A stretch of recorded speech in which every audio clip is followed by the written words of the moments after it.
tiang kek ni ada 3, kita kena tandakan dia. Kita tanda dulu. Kita tandakan, maknanya duduk kat tengah-tengah lah. Contohnya saya nak letak kat sini 1, saya tanda dulu 1, 2 dan 3 dalam bentuk 3 segi. Kemudian apa kita kena buat? Kita tekan dia sampai ke bawah. Biasa sebelum saya hantar kek ni, saya akan buat macam ni lah.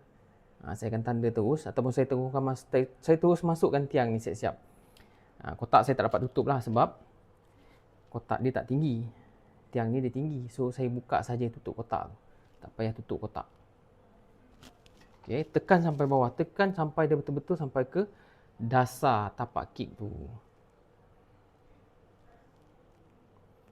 Lepas tu kita akan letak layer yang atas. Okay, jom kita ambil kek yang atas ni.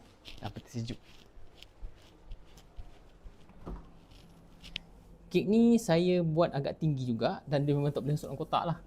Ini saya saja nak tunjuk dulu. Dan kita letak dia kat atas ni. Bismillahirrahmanirrahim. Kena letak center. Okay, settle, siap.